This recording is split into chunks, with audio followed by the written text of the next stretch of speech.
Welcome to another edition of Mats and Mayhem. I am your host, Justin Harvey. You can find me on Twitter at JustinHarvey75. Today we have a very special edition. We're going to be talking all MMA all the time, leading into the ridiculous fight week coming up in Vegas. We've got 3 cards in 3 days, and then another one on the following Wednesday that I'm not even going to get into this week. It's pretty amazing time to be a fight fan, pretty great time to be alive in general, and I just got to say that I am super stoked. Hopefully we'll have JMAN on in a few minutes too to talk about some of his thoughts on the entire cards, plural I said. And there's been a ton of stuff going on with this Brock Lesnar stuff, which is just captivating people's attentions, and it was really hard last week. We were doing the Ultima Lucha thing for Ultima Lucha season 3, and it just was like all the UFC stuff going on and all the Lucha Underground stuff going on. My mind was completely blown. Didn't even have a chance to talk very much UFC. Got a chance to talk a little bit with Kevin Cross about some UFC and the Brock stuff, which was really interesting because if you listen to the interview, as you heard, Kevin does have a little bit of a fighting and MMA background himself. And if you didn't listen to the interview, do yourself a favor. Go back and listen to that thing right now, because Kevin Cross had some serious stuff to say. Was kind of, I won't say really breaking news, because a lot of people knew what was going on with him, but he was setting the record straight from his own mouth. No breaking of NDAs or anything, and he really had something to say about where he's going and what his future looks like and what he's really interested in doing. So with Japan or Lucha Underground and WWE and whatnot. So if you didn't hear that, go back and listen to it immediately. Totally worth it. Great interview. Plus we had an interview with Urban last week that was taking place during the whole Ultima Lucha weekend. And good gracious, we never stopped. We hit the ground running a couple weeks ago, and we haven't let off the gas since. And we're not going to let off the gas today, because today we're going to seriously talk some MMA, which I know people were saying was kind of missing from a little bit of last week. So I'm going to get right into it, and I'm going to talk about the UFC Fight Night that's happening on Thursday, July 7th, because a lot of people don't even realize this card is happening. This card is basically for the Dos Anjos Alvarez fight. There's a title fight on Thursday night that people seriously don't even know about right now. That fight is headlining that card. Now, I'm not going to say this is a great card. This is really just to whet your appetite for the whole fight week. People get into town, they're going to the expo, they're doing fun stuff, and that night they've got a card. So I'm going to talk about the fights that I think are meaningful from that card. There's a few I'm not going to mention, but I'll give you some picks for them anyway. John McDessie versus Mehdi Baghdad is on the undercard. I think this is a really good fight. I think these are very equally matched guys. McDessie has some better takedown defense, but I think the reach advantage here for Mehdi Baghdad is going to really frustrate McDessie, and I think Mehdi actually is going to get the win here. I know a lot of people might think that's a strange pick, but just go with me on that one. See what you think. I think if you're going to watch an early fight on that card, that's probably one to watch, in my opinion. I also think that the Mike Pyle, Alberto Mina fight is a good one to watch. It's a big competition step up for Mina. I think that Pyle is like almost 75% with his takedown defense, which is amazing. But Mina's on a huge roll. I think this is a tough one for me to pick here, because I really like Mike Pyle. But I am going to go out on a limb here, and I'm going to say that it's a challenge that Alberto can overcome, and I think he can win. So I'm going to give Alberto an underdog victory. But this one's going to be a war. This is another one I think to watch. Moving up the card, we've got, and this is just for UFC Fight Night on Thursday night, guys. This is a card that I swear people don't even know exists. This one's going to be on Fight Pass, I believe. So, they're really stringing you into getting the Fight Pass with this weekend. Like, if you haven't done it, now's the time for the free trial, because the undercard prelim Fight Pass fights that are on the main card of UFC 200, they're amazing. And if you miss those, you're gonna kick yourself. And some of these fights are great too. So Joe Duffy, Mitch Clark. Mitch is a decent fighter, by the way. A lot of people said that he was just getting fed a can or whatever, but I do believe that the UFC has an investment in seeing Joe Duffy win here. Not that fights in the UFC are rigged, but I think that, this is an opponent that is slightly outmatched here by Joe Duffy. And Duffy's this guy who has this win over Conor McGregor. So I think they got to keep him around long enough to really see what the landscape with Conor is like. And once I think if Conor drops a few more fights, this Joe Duffy fight will always be looming there as a headlining fight, but, that'll bring some money, but obviously it's not going to be as huge as if he fights a superstar. It's just got this built-in story. This was a guy that took Conor out early in his career. He wants this win back. I don't think he wants it back as bad as the Nate fight, but clearly at some point down the line, Joe Duffy is there, and I believe he's been training up at TriStar, even though he's another Irish fighter. He's not considered Irish by a lot of the Irish fans because he's not fighting out of a gym there like Conor is. So there's a little built-in animosity, and I think it's a fight that'll capture people's attention. So I expect, because of that Joe Duffy versus Mitch Clark is going to go the way of Joe Duffy. This is a good fight for him, and I think it'll hopefully be a good showcase. This is at 155, though. This is not 145 pounds. Joe Duffy is clearly a 155er.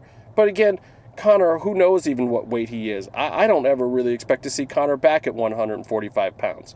I don't really see that there's going to be a reason for him other than him wanting to get, in these wars. I think there's more money for him and better fights at 55. I don't know about this 170 thing. Unless he's going to face GSP, I don't really see any reason for him to be up at 170 at all at this point.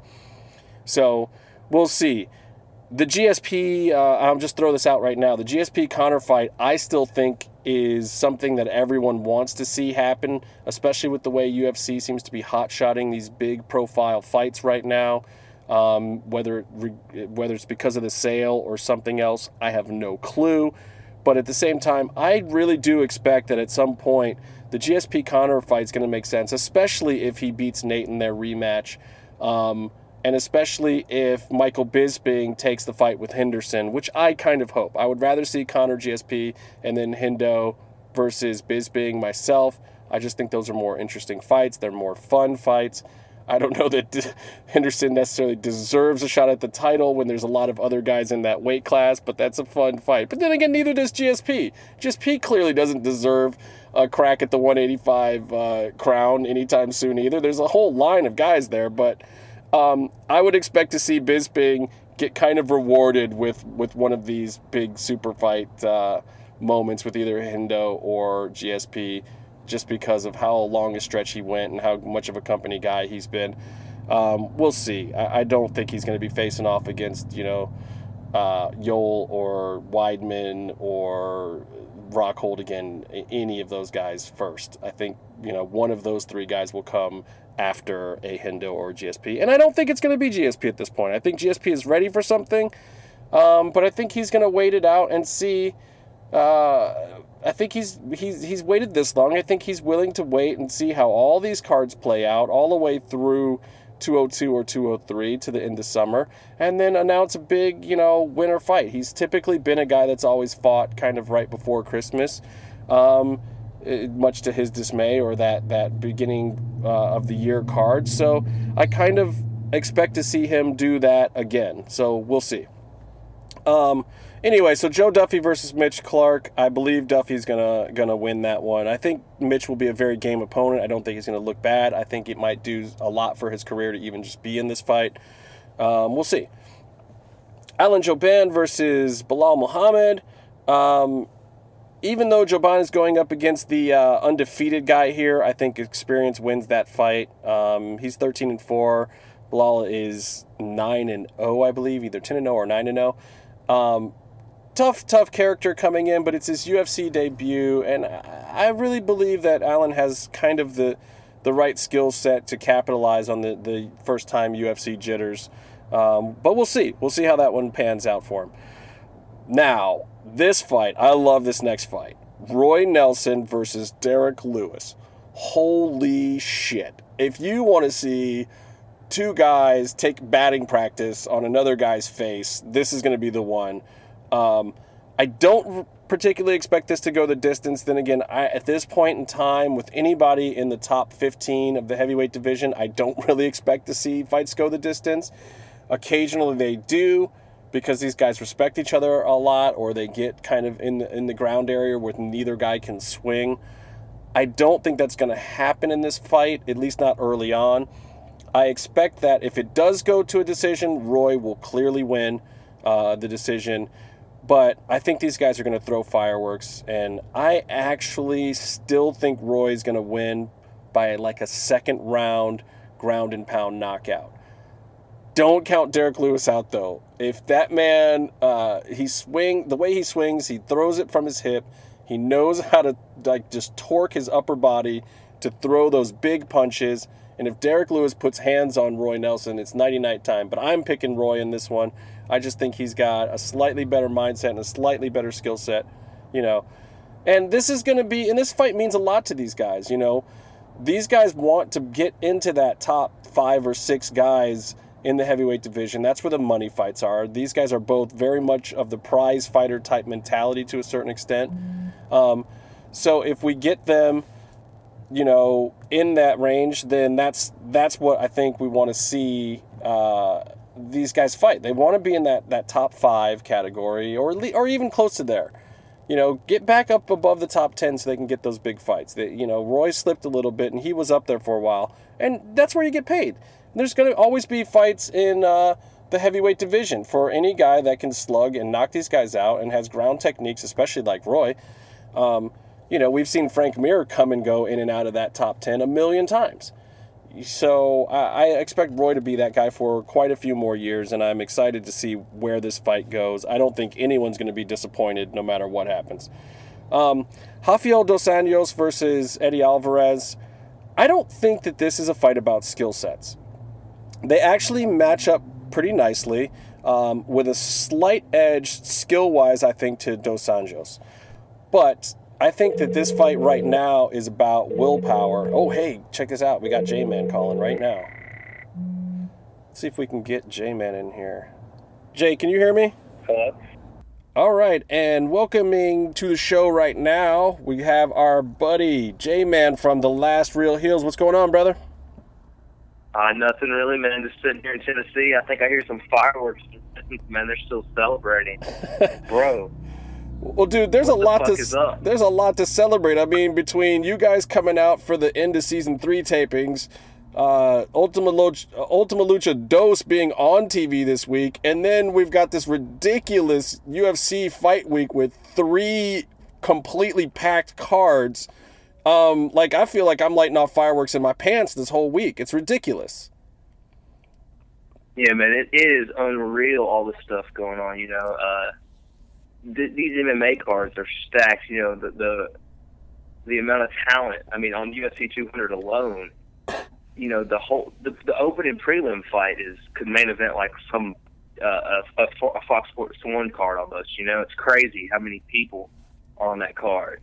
And the other 2 cards are pretty stacked too. Yeah, they're nuts. I mean, the other 2 cards, I'm not going to say that they're great, but there's not a single fight on the UFC 200 card that probably couldn't headline a different card. And I definitely want to talk to you about that card, but is there anything about I already talked a little bit about the Fight Night card that's headlined by Dos Anjos Alvarez. But I really kind of want to talk quickly about the Tough Finale card, because that card's not even completely set yet. There's a few interesting fights, though, on there, and I think, obviously the headliner of Joanna Jędrzejczyk versus Claudia Gadelha is huge. What do you think about those 2 women going at it for that fight?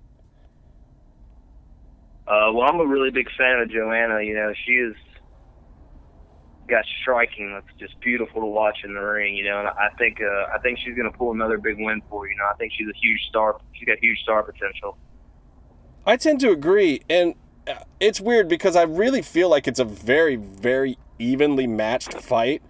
But I kind of believe in the hand skills thing. I believe in good stand-up. And I think that Jędrzejczyk just has that slight edge. And if she can keep Claudia at range and really box her, that it's going to kind of go down the way the first fight went down. Like, it's going to be a battle. But I think Joanna's going to pull it out. And it might go 5 rounds. Yeah, definitely. Claudia's no pushover at all. She's fucking was the top of the division coming out. I think she was Invicta, wasn't she? Yeah. Yeah, she was like the top, one of the top people there. And when she came over, Joanne just, I don't know, man. The striking has just been so beautiful, and I don't know. People get the aura about them whenever they do such dominant victories. That they're unbeatable, and that's kind of how I have her in my eyes right now. I don't know. Anything can happen. Yeah, I mean, I think it's going to be a great fight. And I think that's a fight for fans especially because, it could go 5 rounds. It could be a little dull to the average person. I don't know that there's going to be some spectacular knockout. It's going to be a chess match, though. It's going to be one of those fights where you have 2 very evenly matched opponents. And I do just slightly think that Joanna Champion is just a little bit better and is going to get the upper hand because of that. Oh, yeah, I think she is too, man. The only other fight from that card I really wanted to say something about was what about Gray Maynard dropping to featherweight? Yeah, I think that's exciting too. And he's against Fernando Bruno. I think Gray's going to give his career one more run at this weight class. And he's kind of in that phase like Arlovsky was, a year ago and some of these other guys. And we're kind of BJ Penn, what he wants to do and take one more run at it. And I don't know what to expect from Gray at this point, but I'm really excited about that too. Like, do you think Gray's got a second wind in his whole career to pull it out, starting down here at 145? I don't know what the weight cut's going to be for him. He was already a big 155er, I guess you can fine tune that shit once you get that in your routine and everything. He could have huge power at that division, and he already had huge power at 155. He made Frankie Edgar flop around the ring in that one fight. Oh yeah. Their second fight, I think it was, and that was unbelievable, the draw one.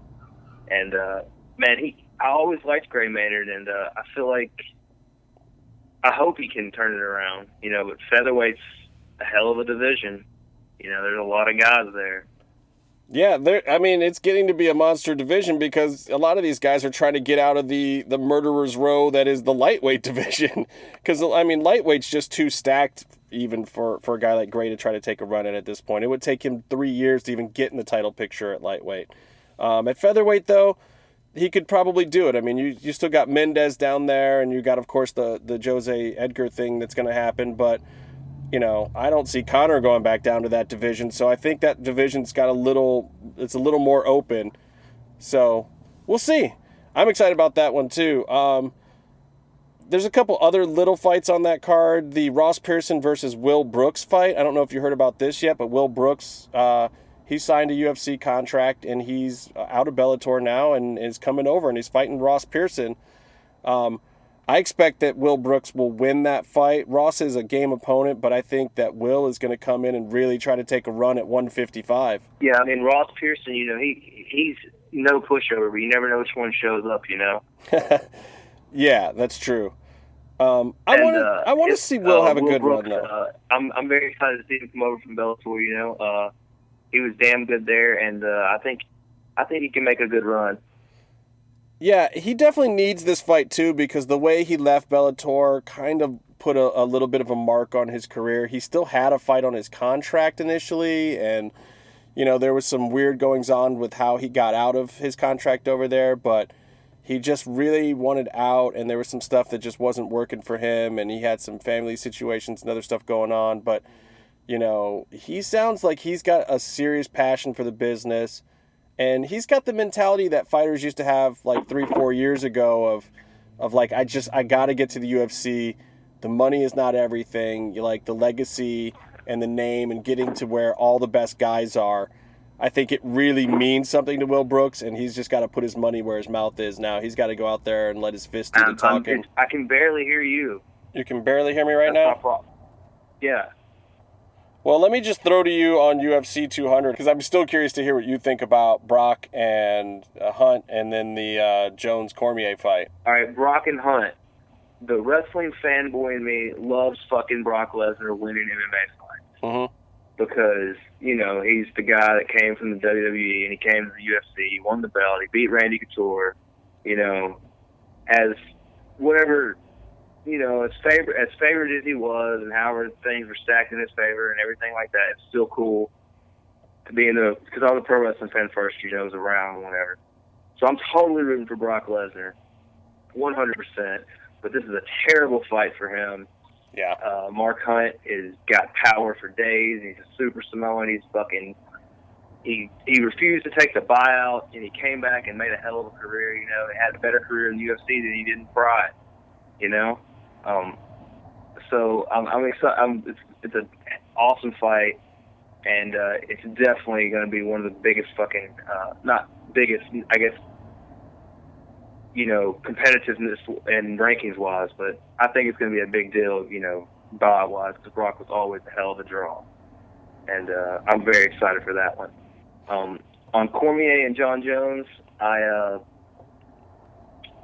John Jones has that aura like I was talking about, like Anderson Silva had for so long in GSP, because, you know, he never lost. The Matt Hamill thing was Philly or Mark Hamill. I can't remember. The deaf guy, man. Yeah, Matt Hamill. You said it right, Matt Hamill. Yeah. That was just, you know, an asterisk beside that. I feel like Jones is still going to keep Cormier at a distance and, you know, use his reach and his oblique kicks and so on and so forth to point it out if he has to, you know.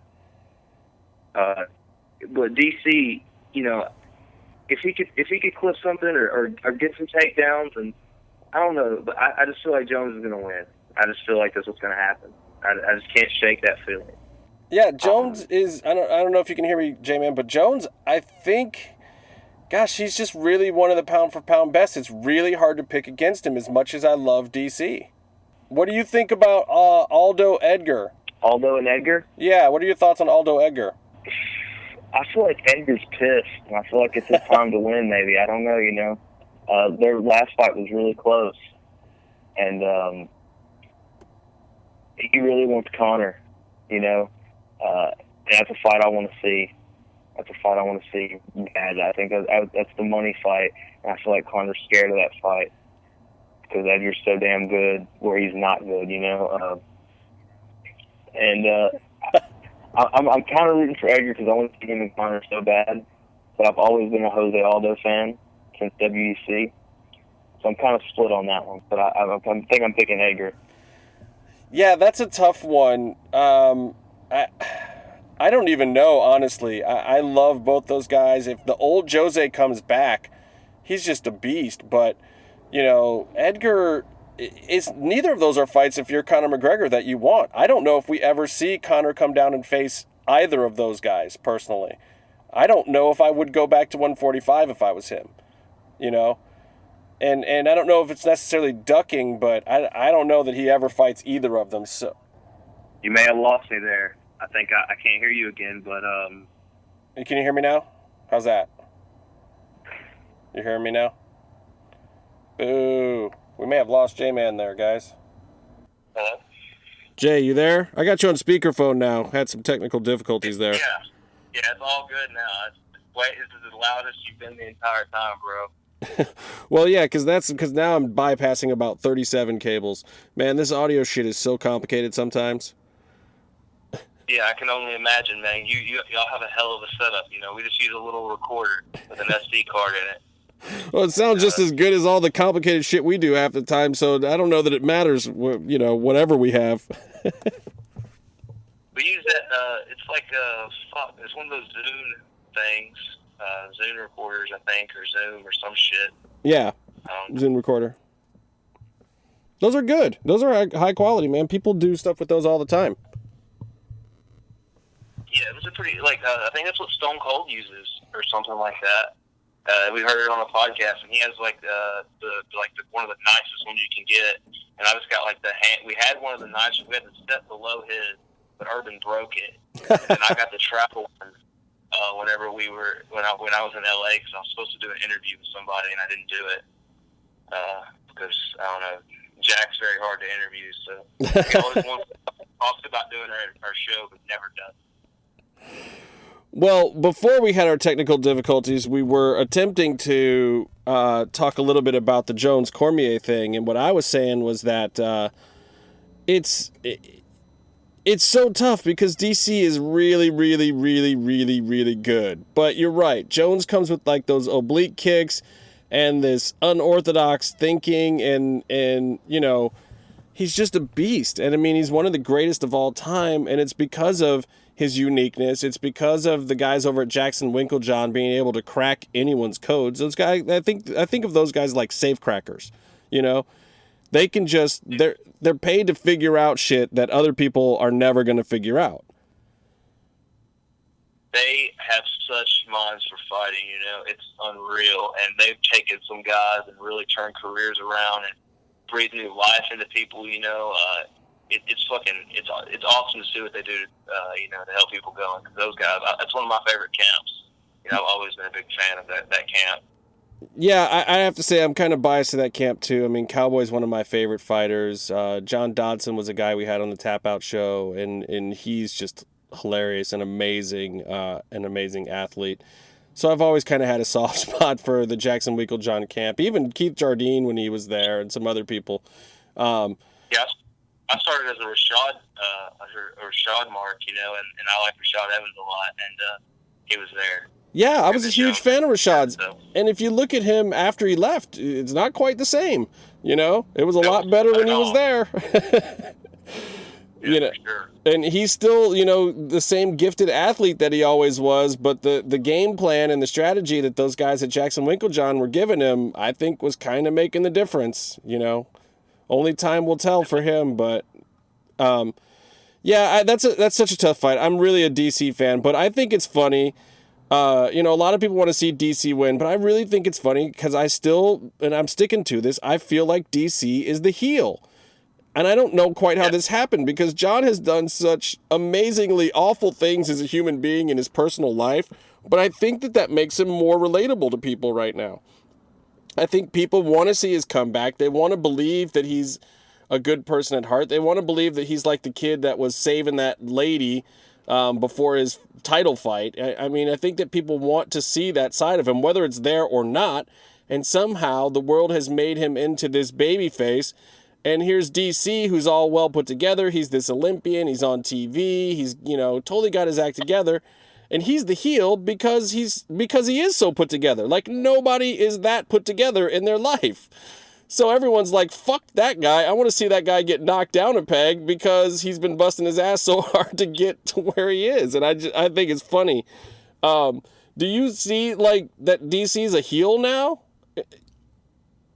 He's awfully clean cut, man, and that rubs people the wrong way a lot of times, you know, whenever they're just so, like, seems stiff as a board, you know, like, just a person you couldn't even unwind around. And I don't know if he's that bad, but, you know, he definitely seems more like, you know, manufactured, I guess, than Jones, I guess. You know, like he has someone, I don't know, you know, he thinks a little more before he speaks, even possibly. I don't even know, you know, really, but right. I think him not winning that belt from Jones also, you know, that adds a little bit of a heel factor too, you know, because he just kind of, he didn't get handed it, but he didn't win it from Jones. You know, Jones had to forfeit it, and that always leaves a bad taste in some people's mouths, I think. Yeah, I think it does too. I mean, a lot of people think that he doesn't rightfully have that belt. I mean, you combine all that with the fact that he's a heel because he actually threw a fucking shoe at a motherfucker once. Yeah. Totally Famous B style. Get my shoe! That shit was hilarious. But, you know, it's funny too, because leading into this fight, all that hype has kind of died down a little bit. Like, that hype, I was feeling it before, and I'm almost missing having McGregor and Diaz on this card because I feel like the hype would be bigger. But that is probably a very, very good sign to me. And I think that these guys are really both focused on this fight. You know, Jones didn't look great against St. Preux, even though it was a lefty on short notice. You know, he still, like, Jones brought in Yoel Romero to train with in that fight camp. to work with a lefty. You know, that's a badass dude. That should definitely be getting you going, even on only a few days' notice. And Jones played it a little bit safe, which I'm sure he doesn't want to do in this fight. I think Jones wants to go out there and really prove his point against Cormier. And I think Cormier wants to do the same thing, too. I mean, I think Cormier is in his camp right now trying to figure out every way possible that he can to dump Jon Jones on his fucking head. I think that's what he really wants to do. I think he will be the most satisfied guy in the world if he can pick Jon Jones up and dump him on his head 2 or 3 times in that fight. I just don't think he can do it? You think he's going to happen? I'll tell you what, for my own sake, what I want to see is I want to see him do it, and I want to see him still lose.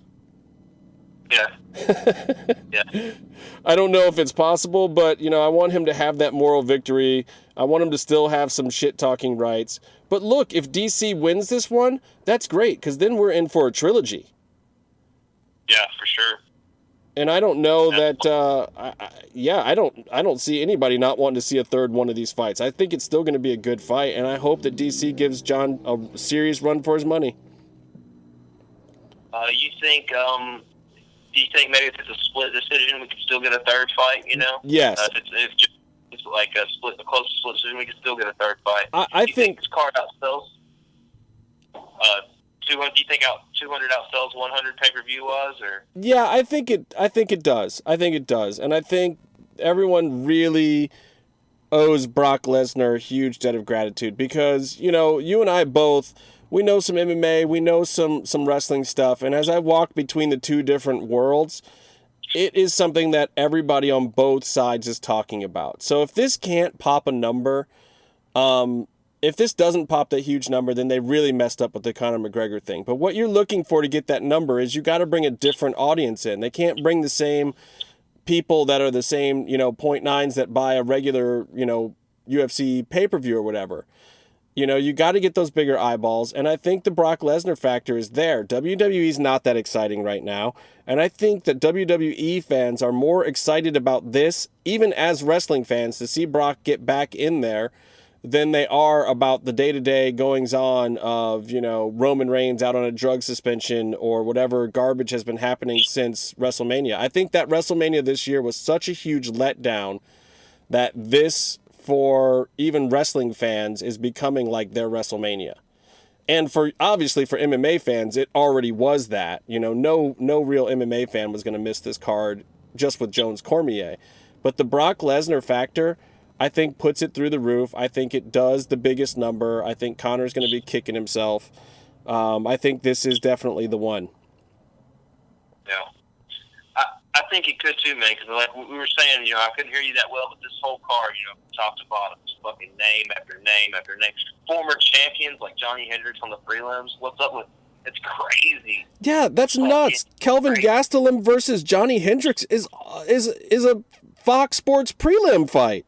Yeah, it's fucking insane, you know, and that's all. I mean, it's awesome, but it's insane, you know. At the same time, it's a hell of a card. It's so many awesome fights, but yeah, it's everybody. You know, it's like almost it's so many people. I agree. I mean, you look at the main card that we have is Travis Brown versus Cain Velasquez is the first fight on the card. That is a definite headline, any Fox Sports card, probably even a pay-per-view. Then you got Aldo versus Edgar. Then you got Tate versus Nunes for the women's belt, which, by the way, is a fucking barn burner of a fight, too. I think Misha... I would bet against Misha, except for the fact that I've just seen her pull it out now every single time that I haven't thought she was going to pull it out. So I just can't bet against Misha anymore. I can't. And then you got the Lesnar Hunt fight and the DC John Bon Jones fight, Bones Jones. I don't know. That is a huge, ridiculous card. What do you think about the Tate Nunes fight? Man, that can be a close fight, and like you were saying, Misha's really, you know, she pulled it out, man, in the home fight, and you know, I've never been a big fan of Misha, really. I'm not a fan of her or her boyfriend. You know. Oh, Mr. Tate, yeah. Yeah, I don't like him either. And I don't know if it was just because Ronda beat her, and she kept talking the shit, and he was talking the shit. I don't know if she got the bad things, but he was talking so much shit about how he beat up Ronda and stuff. I don't know. They just kind of soured each other's personalities together. I don't know that it's, but she looks good in the home fight, and this is, I guess, it's her time to shine, and it's hers to lose. And I think she's going to go all out. I think so too. I just don't see that now that she has the belt. I don't think she's going to be one of those people that's going to be complacent because she has the belt. I think she's going to push even harder. And every time, I think Nunes is going to capitalize on quite a few things. I think Nunes is a beast, but I think that every time that she does, Misha's just going to do the one thing past that. I think she's just going to stretch her out one thing at a time. And every time Nunes does something, I think Misha's going to just do the one next thing better.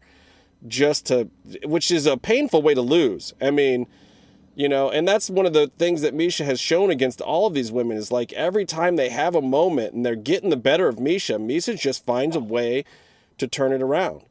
And I agree with you about Brian Caraway. I would love to see the Ronda Rousey-Brian Caraway fight. Everyone's talking about Ronda, Holm, this, that, and the other thing. I want to see Ronda Caraway because that shit would be hilarious to me. I'd love to see Ronda run over that dude. I think that would be the funniest, most awesome fight ever. You want to do the one intergender fight ever in MMA, that's the one to make, in my opinion. That guy's a fucking wanker, man. I don't like that guy.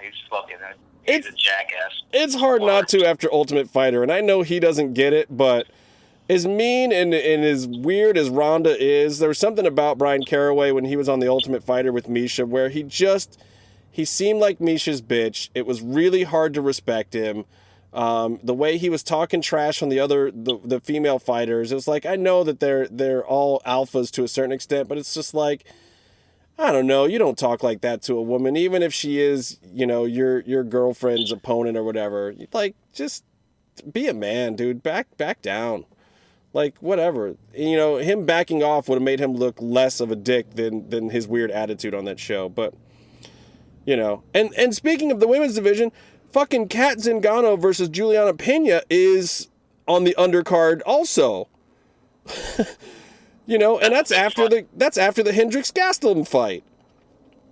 I'm a Kat fan. I like Kat Zingano. I like her.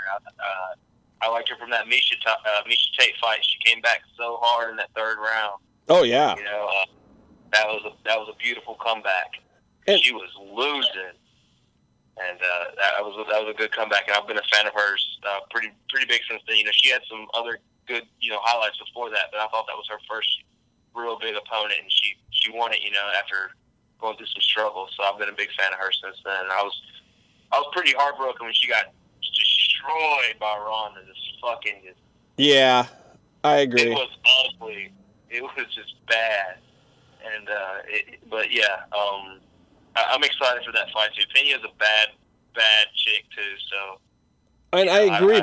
Pena is, look, whoever wins this fight clearly deserves to be right in the title picture. Zingano's got wins over Misha and Nunes, so she clearly deserves to be up there. Pena, if she was to beat Kat, would obviously propel herself right in there.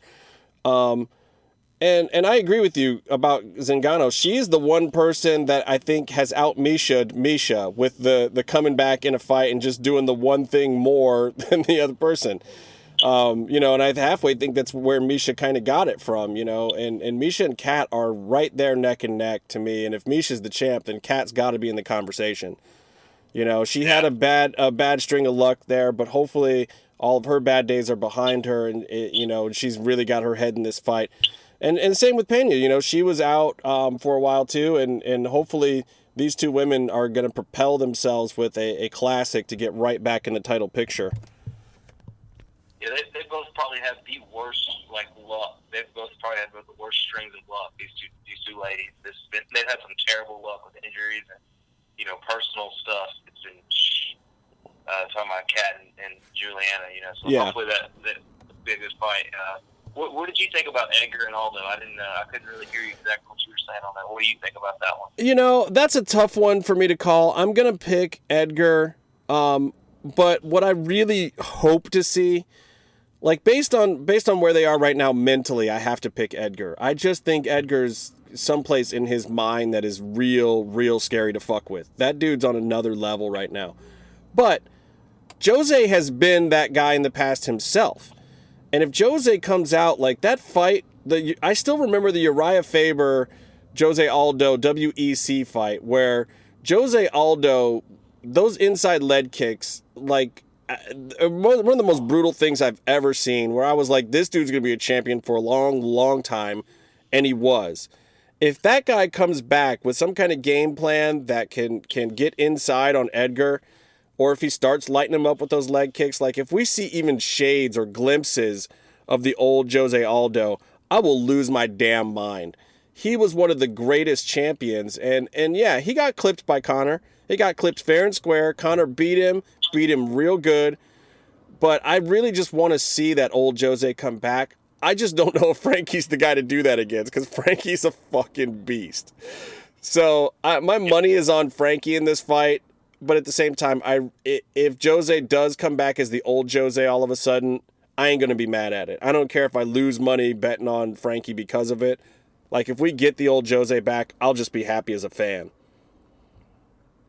Yeah, I think Jose definitely is one guy who got really, complacent, really just on the bet. He was just stuck in a run, I think, and I maybe just woke him up because that dude is fucking unreal. I've been sold on him since he had that double knee on Cub Swanson, basically, in his first. Oh yeah, that was just fucking and Cub Swanson was like crying.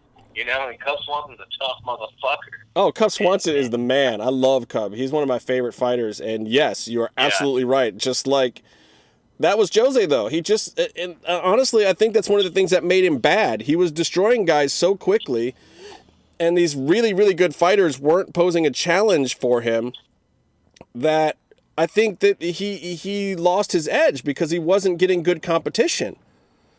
Yeah. He wasn't getting those guys that penetrated on him. He wasn't getting guys that hit hard like Conor did. And he needed that. I mean, obviously, I think everybody still feels that Jose has a million ways he could beat a guy like Conor McGregor. He just has to get in there and use them. And because he hadn't fought a guy like that who could swing a giant hook at his head, he wasn't prepared for it. And that is also, when you're the champion, it means you were the best guy on that day. And Jose didn't deserve to still be champion because that day he wasn't. He got caught sleeping. He got hit in the face. I said the same thing about Silva and Weidman. And that doesn't mean that Jose's not still one of the greatest ever. I really think he is. But I think that, he got caught and he deserved to get caught. And now I hope that he uses that and fails forward and does something positive from that. And we'll see. I mean, Edgar is the chance to prove it. I feel bad for both of them because I think that either way, they're not going to get Conor. I think what they're going to have to be happy with is that this interim title is going to turn into the real belt. I just do not ever see Conor coming back, even if Nate beats him. I just don't see any reason for it. I think there's other fights for Conor. I think they're bigger money, more fun for him, and they prove more to himself. I think he feels like he beat Jose. He doesn't care if he ever beats Frankie. I feel like Conor never fights either of those two guys. That'd be brutal, man, for me. Like, just the fight I want to see, but I could see that happening, And if Conor beats Nate, then that's going to be. We're going to have a trilogy then, right? If that happens. You think he was? Or? I think they'll leave it alone. I don't think it'll be an immediate trilogy. But yes, if Conor beats Nate, then I feel like, sometime down the line in 2017 or 2018, you will get the third fight for sure. Yeah. Here's another one that's gone under the radar. Rafael Assunção versus TJ Dillashaw. I don't even know if I've even heard anyone talk about this fight. And that's a huge fight. I mean, Dillashaw is only one fight removed from the championship at this point, And Assunção's coming back and he's beast. Like, that's another crazy fight. I think if Dillashaw loses that fight, he could still fight Uriah Faber and have a big fight with Uriah and get back into title picture that way. And if he wins this, I mean, he's already ranked number 1. I think he's right back in there for a shot at the title again if he wins this. Yeah, I mean, neither two are the top guys of the divisions. I mean, it is a fight that's flying under the radar, but I think it's just because the card is so stacked. So stacked. Like, it's just retarded. Like, and I don't know if I just stole that from Lucha Gringo. He's been wanting to say that, hasn't he? He said it a couple times. He just wants the fight that he cares about most is Sage Northcutt. He just really wants to see Sage Northcutt lose. Oh, man, he's propped up on this fight, I think. I mean, the other guy, I don't know much about the other guy, but I think this is going to be Sage's fight. Yeah, he's fighting Enrique Marin, who's a good fighter, but Sage, any place that Enrique is like 50% with takedown, Sage is like 75%. With submissions, he's like 26%, Sage is like 39%. Like, on paper, for sure, Sage is definitely just edging this guy out everywhere. This guy is a totally credible fighter, and obviously he could pull something off.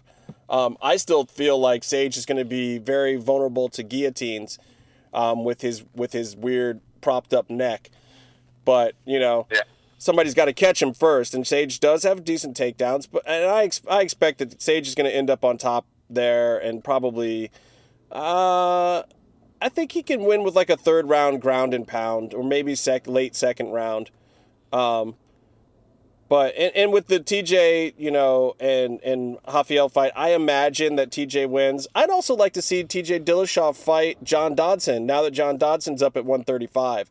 I've been talking about that fight again forever. Dodson beat TJ to win Ultimate Fighter. Dodson's got a win over TJ Dillashaw, and I'd love to see them run that back.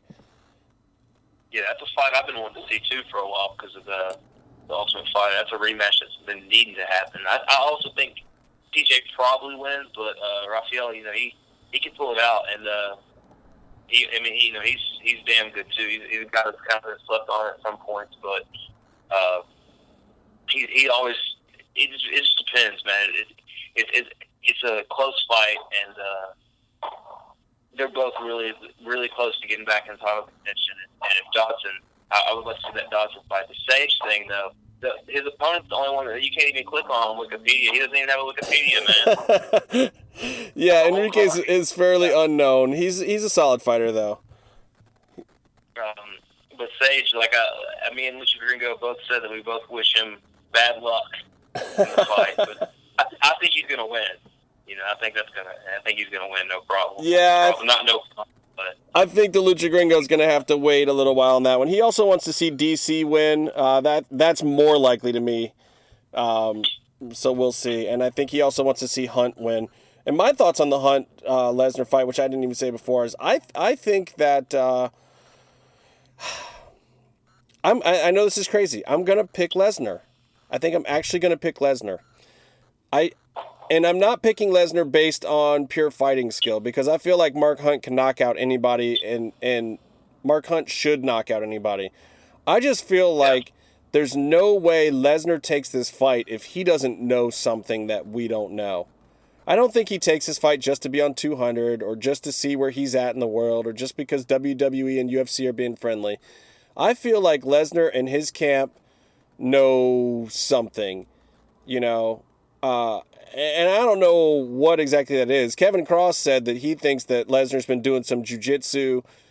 People don't really know where Lesnar's at on the ground. Maybe that's what it is. Maybe Lesnar feels like he can do something else. Even to do jiu-jitsu on Mark Hunt, though, he's got to get past that freaking hand and penetrate. So I don't know, but I'm going to call it for Lesnar. I think I'm going to say it's going to be a third round ground and pound victory for Brock Lesnar. Somehow he's going to penetrate on Mark Hunt and take him down and pummel him on the ground. Though that might be completely delusional on my part. Hey, man, I'm going Brock, too. I don't know exactly when the finish would happen, but I would love to see a ground and pound first or second round. Just Brock looking like a badass. I'm like you're saying, he knows something that, not everybody else knows. I think Mark Hunt would be the perfect guy to be in the position, to be the guy that, knew something that no one else knew, because he's already proved more than anyone ever thought he could prove in the UFC. Yeah. He's done more than anyone ever would have even written a fantasy book about him doing in the UFC. They would have never thought he would have done the shit he's done. and he's fucking done big shit. So, if he took a big payday to take a dive, I don't even know if the fix is in so much as I just feel like Brock has some inside information, something that makes him have a level of confidence that is not part of his whole kayfabe thing. Like him with Stephanie on the phone and the conference call and him saying, I don't care what she thinks, whatever. Yeah, that's all a work. Like, MMA fans got all excited about that, but the wrestling fan of me was like, oh, shut up. He's just working an angle for when he comes back for SummerSlam, because clearly he's going to, work this back into there and have some angle with management and whatnot, and it'll be fine. Like, that stuff, I was just like, I wasn't even impressed. I was like, that's work, people. That's what wrestlers do. And don't forget, this is a man who still has a day job. Like, he didn't quit WWE to do this time. He is officially on the WWE roster. The man has a day job. Like, if I was, that'd be like Stipe Miocic coming out and saying, fuck the fire department or something that they weren't cool with while he's still an active firefighter and the UFC champion. He just wouldn't do it. The man's got a day job. He respects all those people. Brock respects Stephanie. Are you kidding me? He doesn't have any disrespect for that woman. That's a complete work. That's his boss. Yeah. And she pays him a whole lot of money, and believe you me, he's a prize fighter. He's there to get paid, y'all. Like, that's a total work. I thought the thing was hilarious. And MMA fans were all like, oh, he said he doesn't care what Stephanie McMahon thinks and blah, blah, blah. And Stephanie's comments weren't even that bad. And that's when I was like, oh, yeah, this is total work.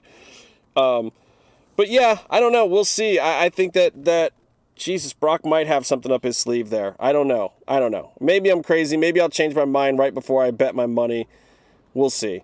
Let's see. There's still more fights on this card, J-Man. Look at this shit. We still haven't even talked about Diego Sanchez and Joe Lozon that are headlining the Fight Pass card. That's a fucking insane fight. Joe Lozon is a bad motherfucker, dude. He's game everywhere. He will throw down everywhere. He don't give a fuck how much he bleeds, and Diego Sanchez will take so much damage. I'm kind of sour on Diego Sanchez because I think some decisions have went his way that shouldn't happen a few times. Yeah. I guess you could say that to a lot of people, but I feel like it happens to him a lot. I don't know why. I just feel like it does.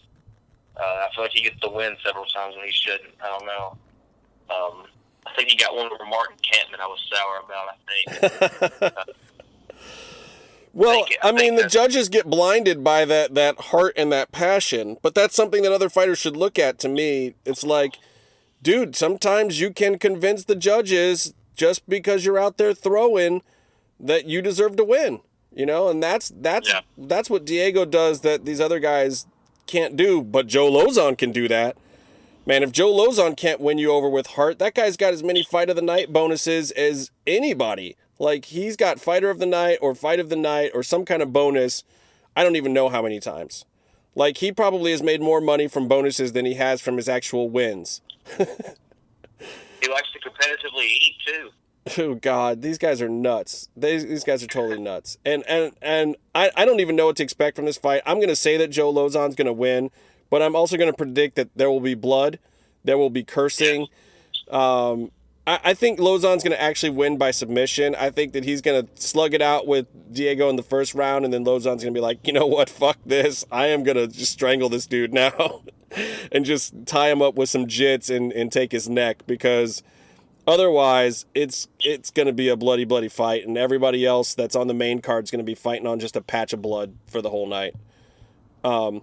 And Jesus, before that fight, Gergard Mousasi and Thiago Santos are the middle fight on the UFC Fight Pass prelims. Gergard Mousasi is a fucking headlining name. Former Strikeforce champion, and he's on a great run in UFC, and he's like turned the corner with his gimmicks and like how he's doing his press and shit. And that motherfucker is the second fight on the Fight Pass prelims. Yeah, man. I mean, it's crazy. Like, top to bottom, it's under. I saw Gergard at. I was there when he lost it to King Mo at Strikeforce Nashville. Yeah. Oh shit, that was a great card. Yeah, and they had the Diaz brawl afterwards. Diaz and Mayhem Miller. Yeah. Yeah, I was there. That was crazy, but man. I think Gergard's going to win this one. I think he's damn good, and he's really he's he's turned the corner. You know, the other, Thiago Santos. I think yeah. I think he's good too. But I think this is Vergare's fight.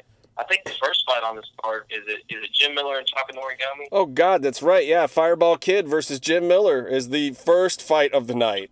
That could freaking almost headline, at least be the headliner on the Fox Sports prelims. And it's the very first fight of the night, the one that no one is even going to be in the arena for half the time. Yeah, I love Takanori Gomi just because Pride days. I just always liked him. He's the guy that's always fucking was knocking people out and drinking Sapporo in the club all night. Sapporo! Yeah, I love Fireball Kid. I think Jim Miller is going to probably win that fight, though. I don't know. Yeah. They're both getting a little up there. But Jim Miller and the Miller brothers just have this nastiness when they fight. They have this meanness that I love to see in fighters. And it always comes out in Jim in like the second round.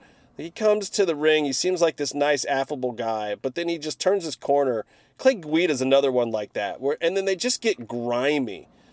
Like he can win a fight on pure griminess. And I would love to see Takanori Gomi win, but my money is going to be on Jim Miller for that fight. Yeah. Jim I think, will win too.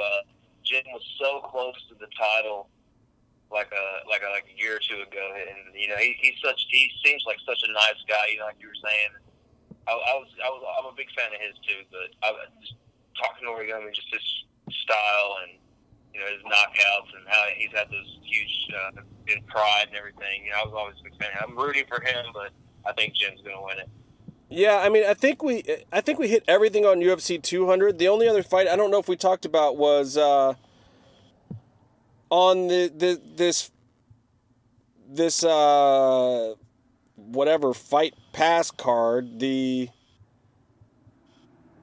Eddie Alvarez versus Rafael dos Anjos. What are your thoughts on that fight? I talked about it a little bit before you called in. But Eddie Alvarez, here you go. You got another top-notch Bellator guy who's been on a streak in UFC.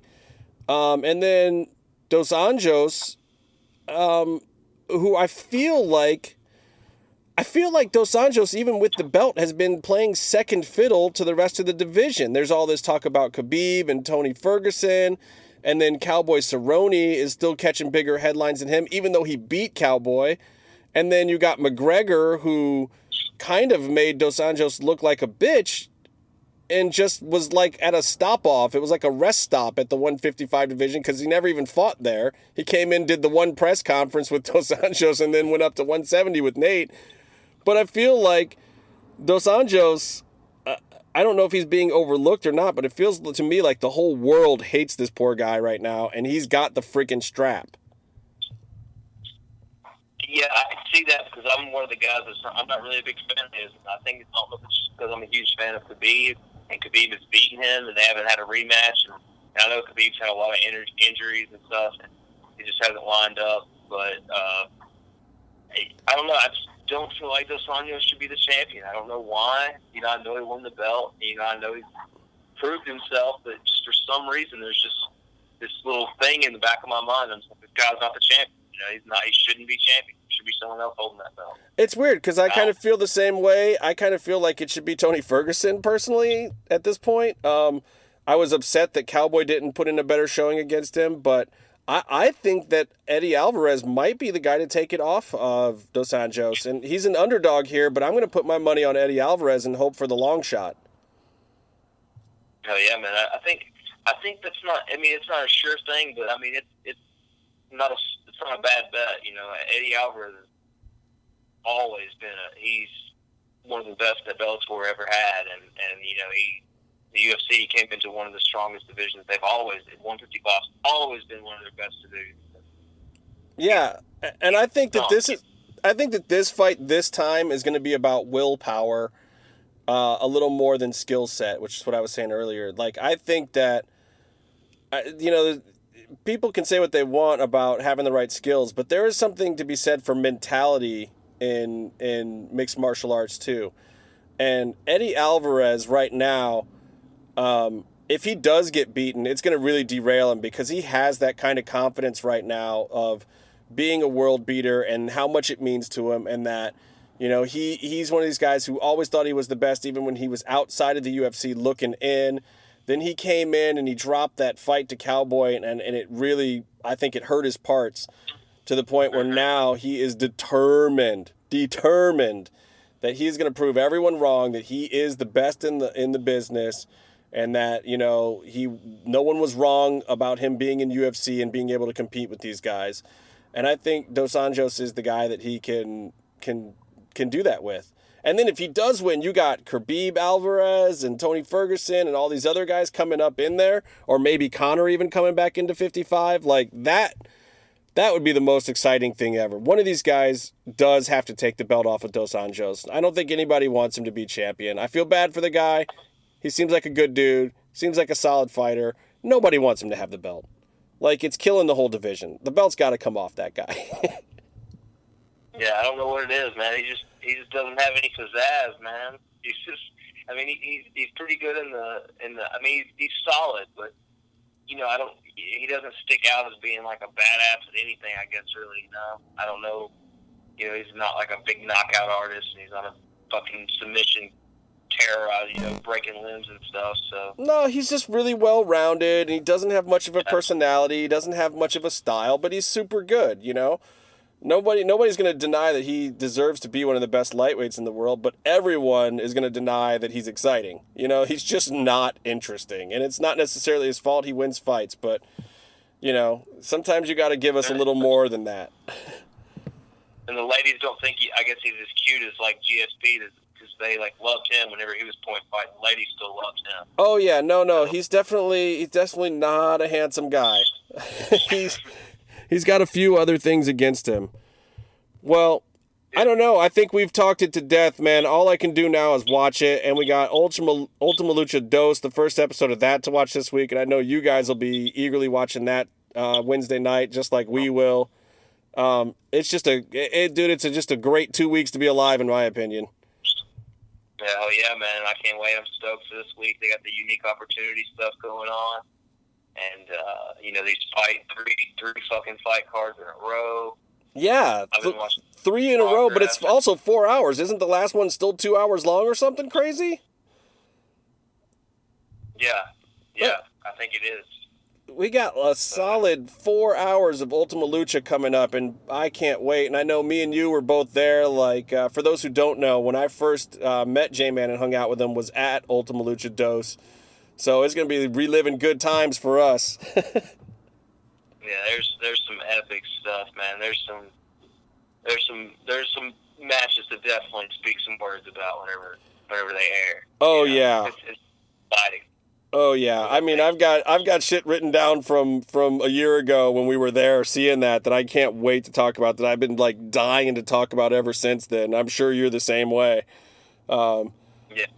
So it'll be exciting. Hey, one other thing I got to ask while I got you on the phone. Did you listen to Urban's shoot interview? What'd you think of Urban's shoot interview? I listened to it, man. I did listen to it. Urban's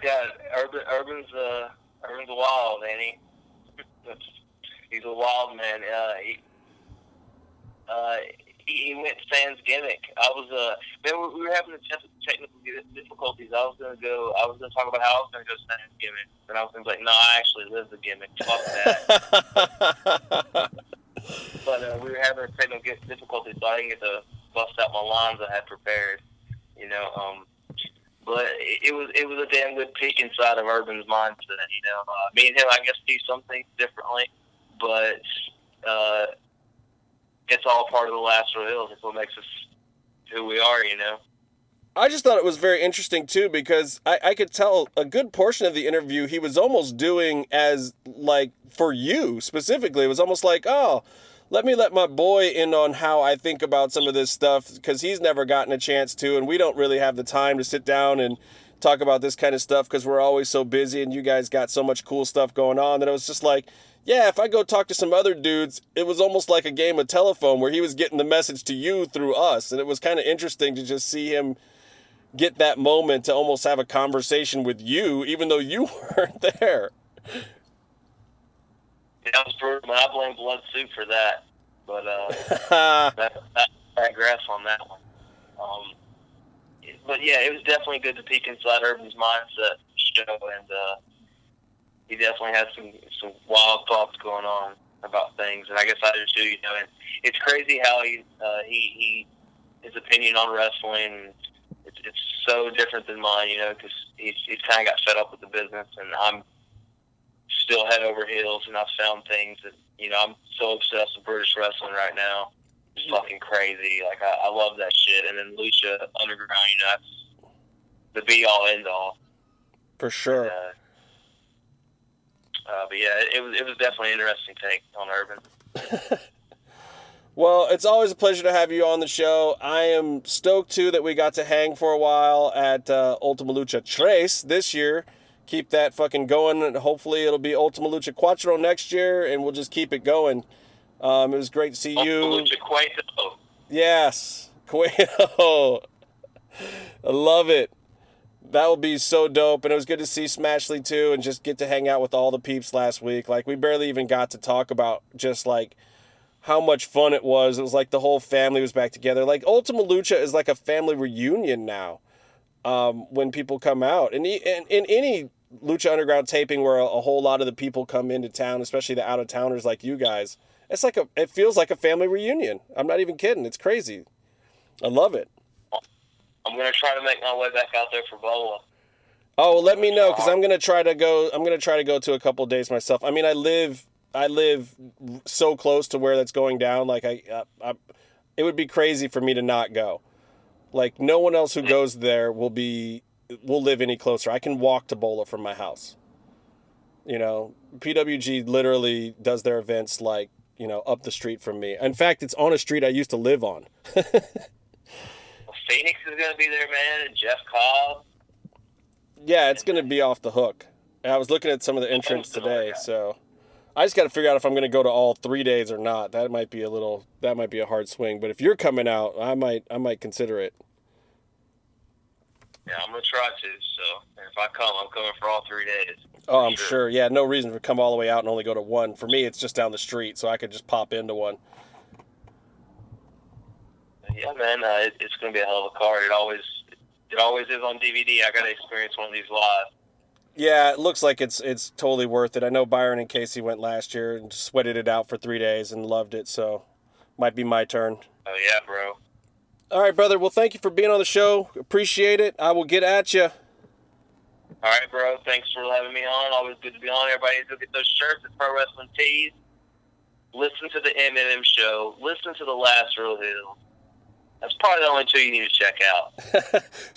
At least start with those, and if you have extra time, hit us up. We'll tell you where to go to next. Yeah. Woo! All right, brother, I'll get at you. Later, bro. All right, JMAN from The Last Real Heels with his thoughts about the UFC 200 and everything going on at this International Fight Week. Just crazy, crazy stuff. These cards are especially the UFC 200 card, blowing my mind. You know, I'll talk a little bit about it with Casey too when we do our Lucha review later this week.